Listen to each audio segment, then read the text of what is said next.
everyone. Welcome to this special edition of the Idle Park Talk Show. Today, we have a very special guest. She is a life coach, she is an author, and she's also a public speaker. She helps people tap into their inner strengths to become who they really want to be. Everyone, please welcome Grace Oben. Hi, Grace. Hello. Hi, how are you? Very good. Welcome to the Idle Park Talk Show. Thank you. It's a pleasure. We're indeed happy to have you here. We have quite a bit to cover in this episode, and why don't we just dive into it? Yeah, okay. First things first. I have a question. I've been thinking about this for a little while. Can one really be anything they want to be, or is this just something people say? It's not just something people say. It's possible. I mean, you can be whatever, whoever you want to be, but then you should be ready to do the work because whatever you choose to be, whoever you want to be, there is the action aspect that comes with it. So I think where some people get it wrong is just they stay in that place of I want to become this, but they are not willing or ready to put in the work that they need to put in to become that which they want to become. So yeah, it's possible to become whoever you want to become, but then you need to put in the work that is needed for you to become that person. Wow, nice. So I really want us to start from the beginning of you started in mental health from our discussion prior to the show, and you've done a lot of public speaking. You've helped people, like we said in the intro, explore more of what they really can become. How did this journey really start for you as a person? I will start with the mental health part because that's where that came first before the coaching aspect. So when I came to Canada, I mean, I noticed there was a need in the mental health field for mental health workers. So I took a degree program in health studies, and after the graduation, I dived right into mental health. And it was quite a journey, quite an experience. I would say it's a challenging field, but very rewarding. And after years of working in the mental health field, I decided to go into coaching because first it was for my own self. I had some of my own struggles. I struggled a lot with self-esteem issues, self-confidence, self-worth, self-acceptance. So, and lots of other roadblocks like limiting beliefs, not believing in myself, not believe I can become like whoever I want to become. And so I started off the journey by hiring a coach to help address my own struggles as a person. So, and that is how the journey started. I went through coaching. I became this amazing, confident woman that I could I could not think of anything that was impossible for me to achieve. I felt like I can do all things, which I can do all things through Christ who strengthens me. But then my confidence level really grew, my self-esteem, my self-admiration really grew. And I began, achieving more things, doing more stuff. And at one point I thought to myself, I'm like, hey, there are lots of other people out there who have the same struggles or who really have visions, but they don't even know how to go about it, or who also struggle with self-esteem, self-confidence, self-worth for whatever reason. I could also help those people, become this confident person that they've always desired to become. Then I took it deeper or higher now to get the training, like certification to become a life coach. And so that's how I started this whole journey. So it was just me wanting to just resolve my own personal struggles, and then it became a great journey that I thought, hey, you know what? I could help other people, become who I have become and even more. Your experience in the mental health domain, did that have anything to do with why coaching out that's outside your own personal desires to improve on yourself? Was there anything about your experience in the mental health field that kind of gave you the necessity to look into something like coaching, for example? Um, Not quite, because when it comes to the mental health aspect, it's more helping them specifically with their mental health challenges. Yeah. So the coaching aspect was more, like I said, me going in or needing a coach to help me with my own struggles, like the self-esteem and Yeah. all those things. But I think the connection in these two is just because personally I'm someone that I like to advocate for people. I like to be that person that steps in and fill in the gap, or steps in to really help someone you really grow, or someone overcome. So I think that is the two connection. It's just my person. It's just who I am. Yeah. So yeah, I could say that is how those two can be connected. The reason I ask, sorry for interrupting. The reason I ask is because some may argue. I've heard some people say that Yeah. working in the mental health, the helping industry, for example, comes. There's a lot of coaching in that process. If you're helping someone deal with some mental health issues, you're some sort of coaching them through In that that process aspect, in that aspect, right? So again, I thought about maybe. Well, I clearly there is a connect. There's some sort of a connection there. Yeah, in a way. Other than the coaching, because it's more like I always say, no two people are the same. Exactly. So two people might have the same mental health challenges, but that doesn't mean they are going to their behaviors will be the same. right? So in a way you could say it's that way. There's a lot of coaching and programming and all those other things, but to me personally, that was not where my own desire for to become a life coach started. But yeah, for some people maybe that might have triggered something in their mind to say, hey, I can still also help a lot of people who are not really going through mental health challenges, who are just going through life challenges. It's possible for that to trigger something on the inside of someone or to ignite that fire. But for me personally, it was again like my own personal journey that led me to become a life coach. Yeah.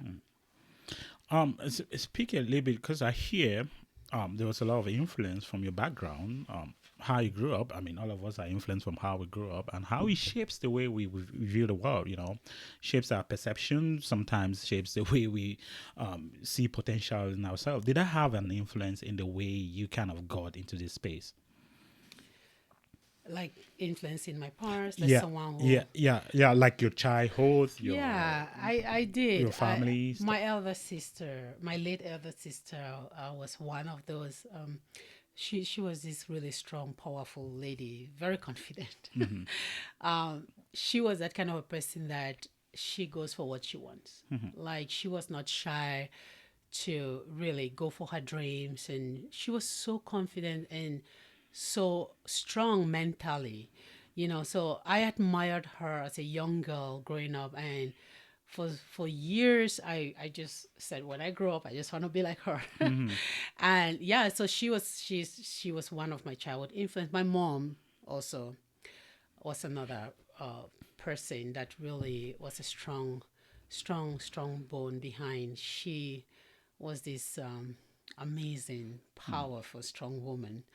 And so growing up with watching my mom, how she navigated life, how she handled things, and all those things, kind of like, set that desire, and to like really want to be this lady of, I would say influence, because we are all influential course. at different levels, or in different ways. So yeah, I had those two amazing people. Yeah. What goes on? Like, I'm trying to understand how people come to the point where they need a personal coach. what goes on through their mind? Is it like an event, or like they have a history of like a pattern of I don't feel confident. I don't feel like I'm living up to my full potential. Can you know? I'm just trying to get in your clients that you've coached over the years. What do you think goes on in the mind when they come to the point where you know what I need someone other To than help me get to a myself certain place. to help me get from point A to point B? I think as people, as human beings, we have desires, and there are times that we feel limited because for one reason or the other, and but I think what I've observed with them is that the desire to become whatever that thing is, whether it's to become a coach themselves or to become a public speaker or to become I don't know, a successful career lady or man. I think when the desire grows, and we know if you're not a confident person, nobody will tell you. Nobody needs to tell you that Yeah. you're not confident. If you have self-esteem issues, nobody needs to tell you. You can feel it because when you are around people, there is a way you feel. You get my point. Yeah. So it's not something that someone needs to tell you that, oh, you're dealing with this thing. You as a person, you know. But then I think the beauty is that when the desire for you to want to achieve something really grows really big or grows to a point, then you start seeking for solution.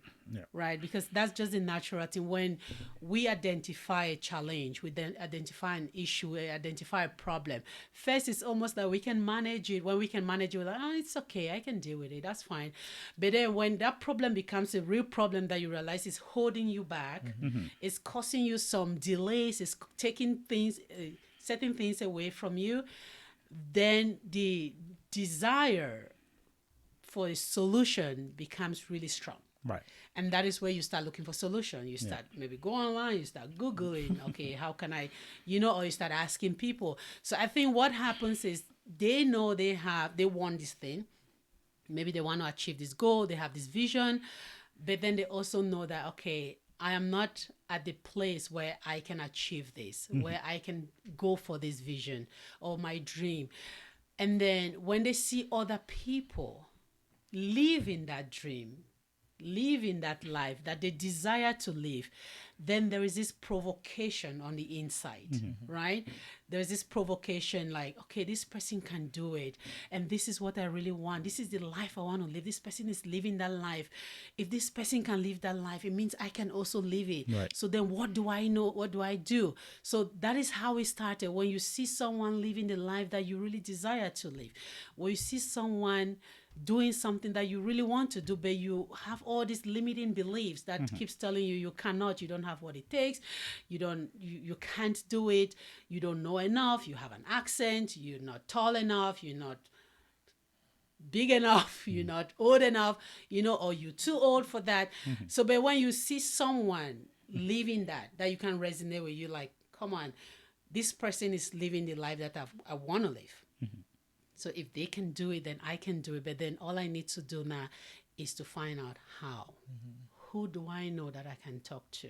That's how it starts. When the desire gets really strong, nobody can stop you. That's just the one thing so natural with us as humans. When our desire for something gets really hard, really strong, nobody can stop you. You go for it. You look for a way to get that happen, and that's how they start looking for a coach.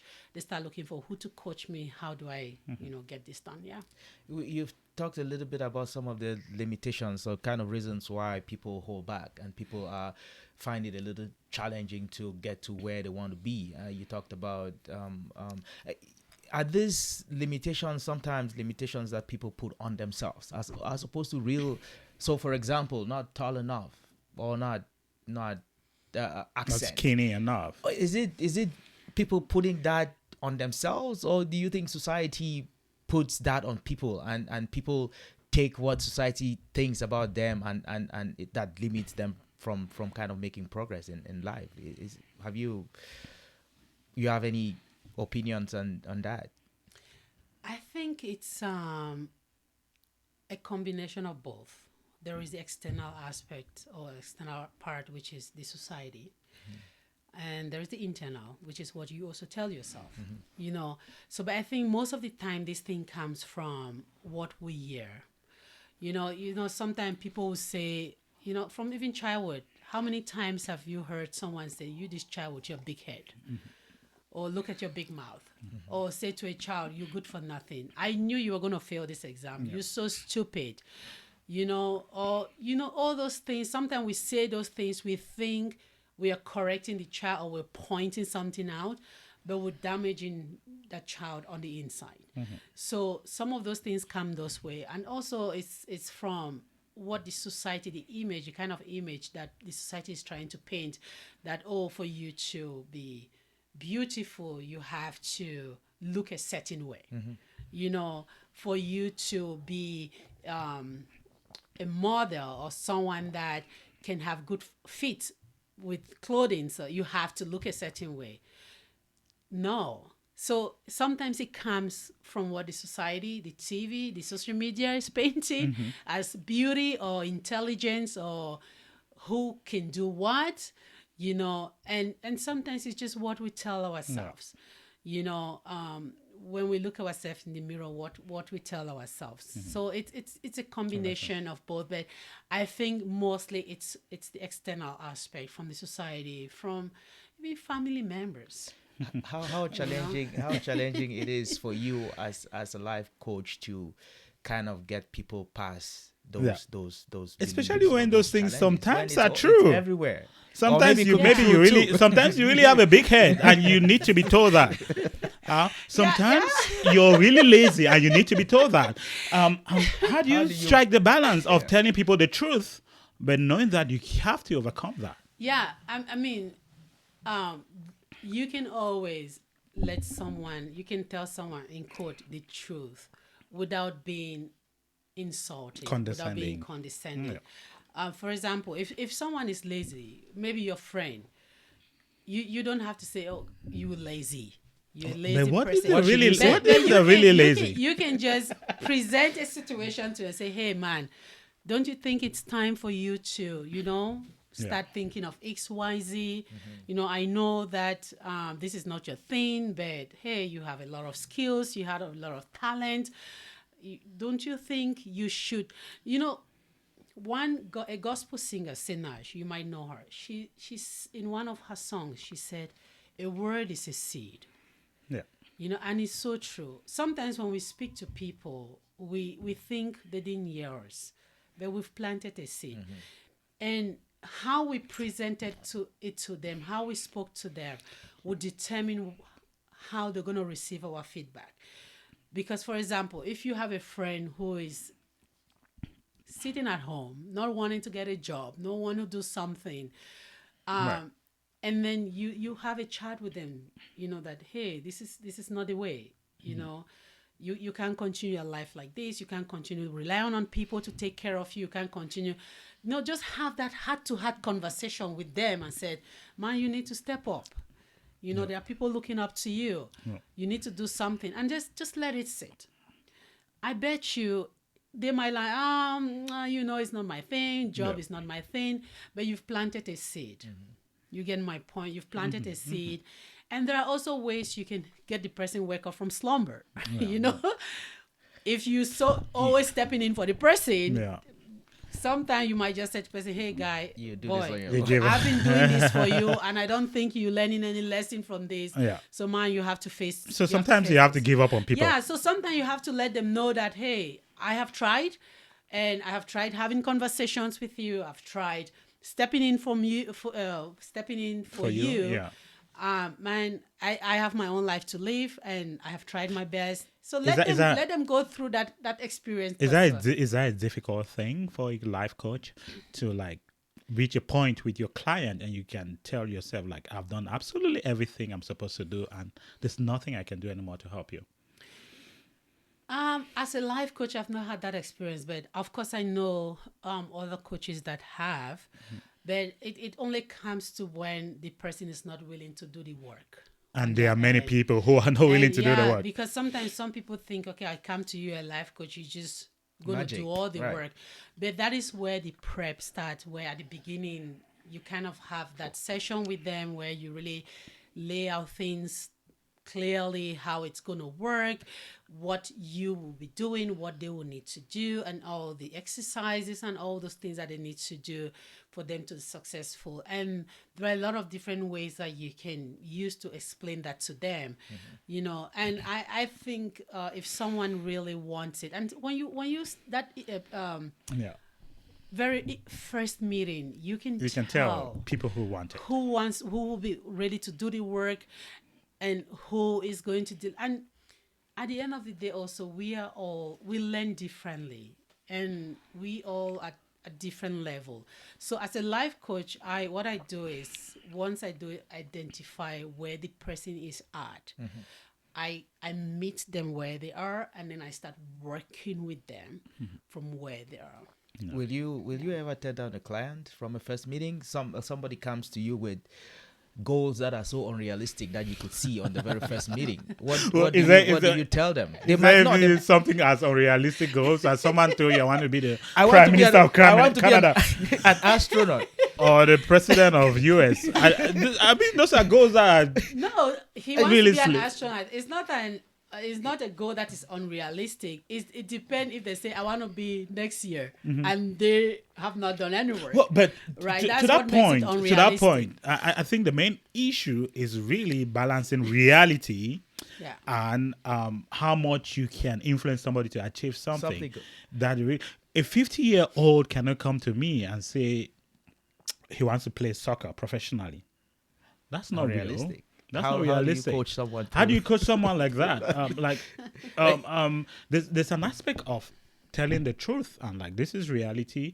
This is what the stakes are. The chances of you playing professionally are really slim. And how do you prep them and push them to do something? So I guess the question is, someone brings goals that let's use unrealistic, unachievable in quote.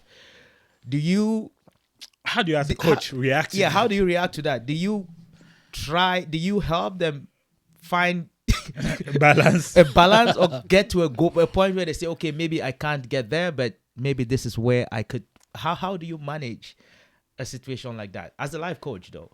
So, because the one thing you need to understand is that to you it might seem unrealistic, but to this not to them, person, right. it's very realistic. It's very possible. Well, I don't know They too have- many they have 50-year-olds who play soccer professionally. They have convinced themselves. They have What said, "I can do this thing," and you, as a coach, your job is not to say, "Oh, like the case of the soccer, you're 50 and you want to play professional soccer.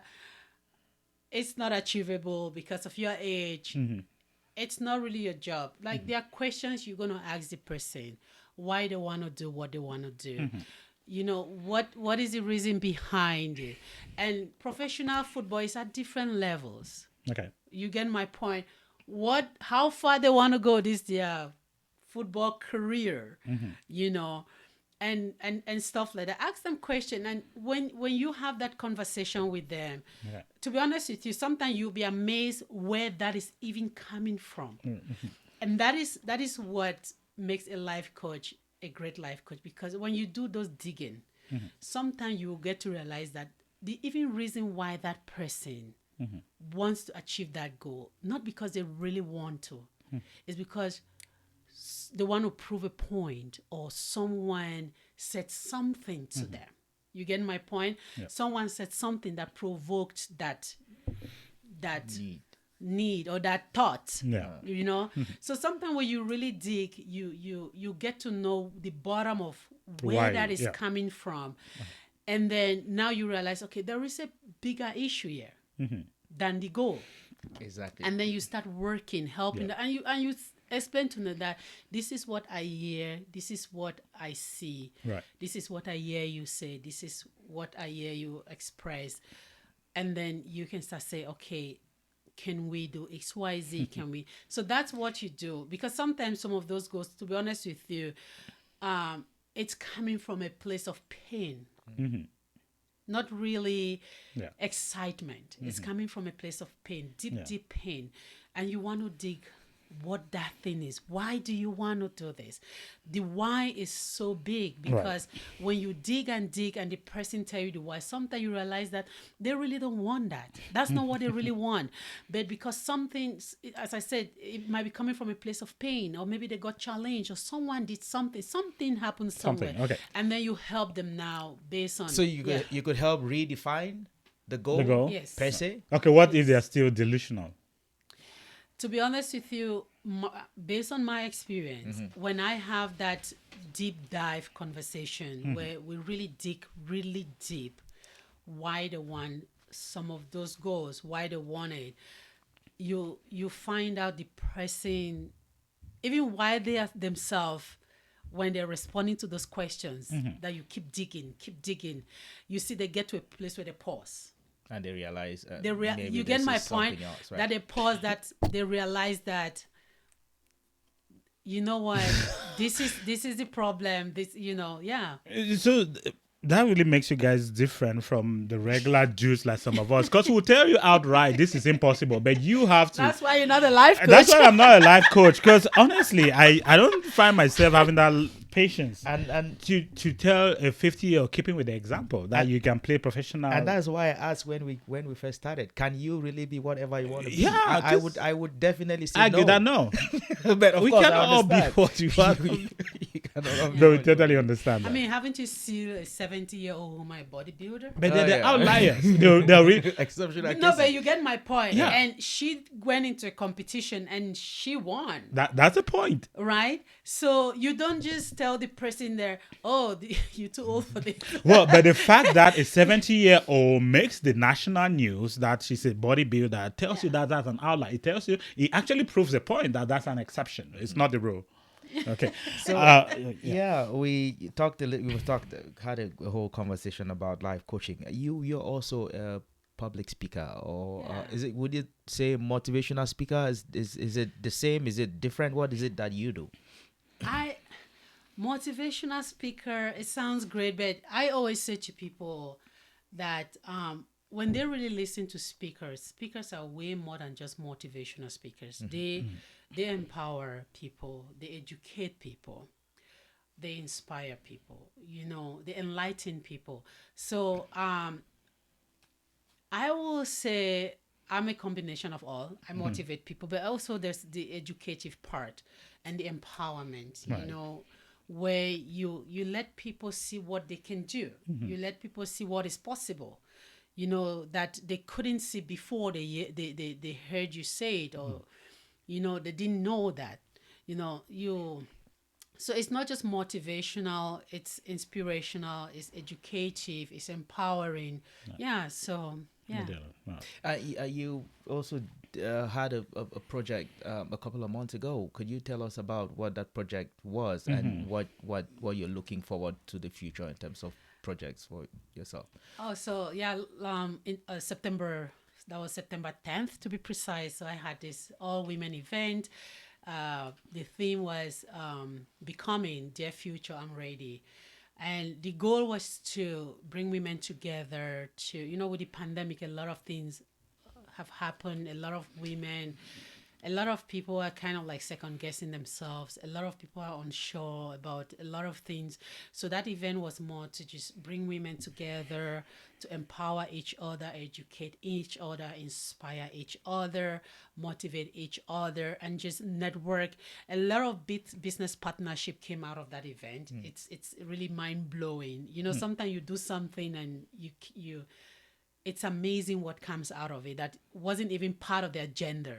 It was more like a networking as well aspect. So we had a lot of vendors who register for the event as well. And it's so funny because I was at one event last 2 Fridays. I was speaking. Well, last Friday I was the MC of the event. And one lady walked up to me and said, "Hey, Grace Oben." I'm like, "Hi, how are you?" And then she could tell that I was trying to kind of figure out, where did I meet this person? And she said, "Oh, I know you might not remember me, but I was at your event in September, and I met XYZ person, and we have this great business relationship now, which is the reason why I'm now at this event. I'm like, wow. So that was what the event was about. And again, the future. So because of the success of that event, it was such a huge success. It was the very first one I did, and the success was enormous. And because of that, I am planning to do it like a yearly thing. But then my vision is kind of like shifting a little bit now, because I have this new project that I'm working on, and it has to do with the unwed pregnant teen and teen moms. So that is the project I'm working on, and that is what I'm looking at, kind of like shifting this event more from women, all women event, to more targeting on, more really targeted, but more creating an environment for unwed pregnant teen and teen moms. Because what I've observed is that there are a lot of helps out there, but it's more around shelter, like housing, helping with some clothing and food and stuff. But there isn't that mentorship and coaching piece, to really help them rebuild their dream, so to say, and kind of like, I don't want to use the word get back on track, but just helping them realize that being an unwed pregnant teen or teen mom, it's not the end. Life has to continue, Right. and dreams need not stop. Yeah.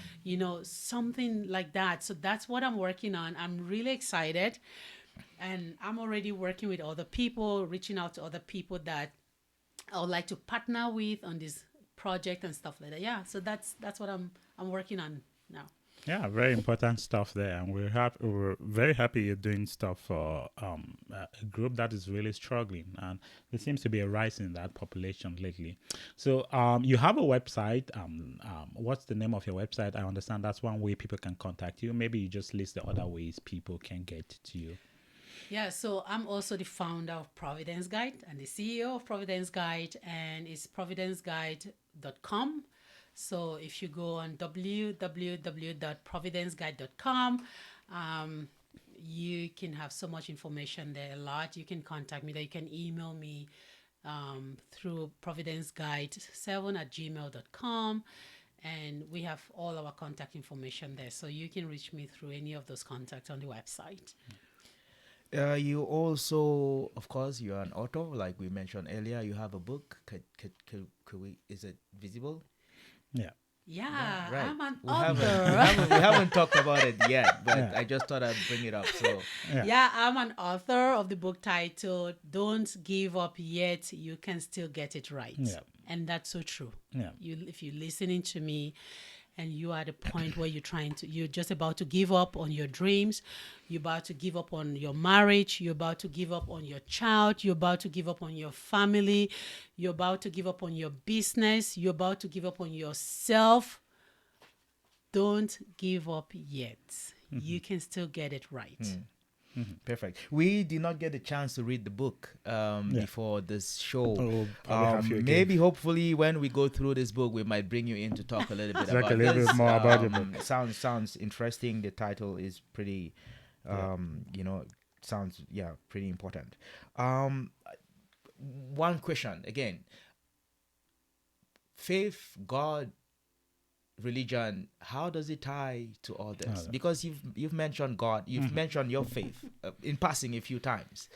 I get a feeling that is important to you. How does it tie to what it is that you're doing? So it's important to me. I'm a Christian, very, very born again. So to me, I believe that God created me. And I believe that He is, the Bible says that God knew us while we were still in our mother's womb, and He called us.